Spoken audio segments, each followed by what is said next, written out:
And we heard the big news of it being approved there and sent out later this week. Fox's Stephanie Bennett joins us with the very latest from Phoenix tonight. Stephanie, how you doing? And welcome to News Now.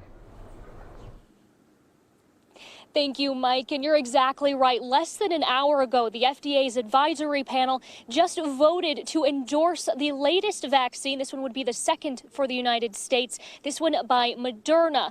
Now, we did have the Pfizer vaccine land right here in Arizona on Monday, and it's already being distributed. This next vaccine, the one by Moderna, could be shipped out as early as next week. And just in time, too. Actually, Maricopa County ranks third in the country right now for the county with the most cases.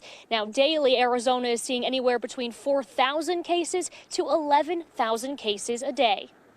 I plan on getting the vaccine, yes. I trust in the science that has been put into it. Vaccine distribution is in full swing nationwide and just in time as COVID cases topped 17 million today with more than 300,000 deaths.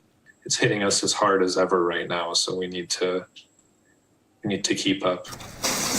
The initial wave of vaccine distribution this week involved almost 6 million doses. Health Secretary Alex Azar projects 20 million Americans will be vaccinated against COVID-19 by the end of 2020, with up to 50 million vaccinated by the end of January.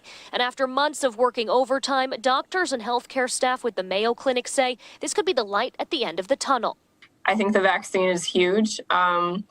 It's not going to go back to normal right away, but hopefully by the time we get large amounts of the population vaccinated by springtime, we'll be able to regain a sense of normalcy. But not all are so optimistic. Just being in the hospital, in the ICU, whereas packed to the gills with COVID and critical patients as we've ever been, everybody in the community just needs to be absolutely as vigilant as we ever have been.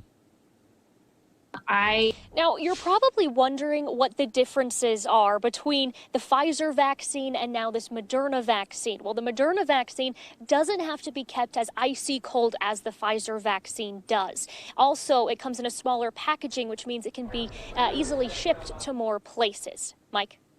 And Stephanie, it's just truly amazing that at the end of this year, we're talking about 2 vaccines that are going to be out within the same year that this pandemic has been raging. I mean, think about that. It's just amazing. It is crazy to think, this time last year, we weren't even thinking about the coronavirus here in the United States. And then in the spring, it all really kind of popped off everywhere. And to have, just like you said, not only 1 vaccine, but 2 is quite incredible. And, a round of applause to all the people that really have come up and worked so hard to try to come up with this. And it is spreading worldwide. The vaccine is, as you know, the UK, they approved it. They were the very first ones last week. They're now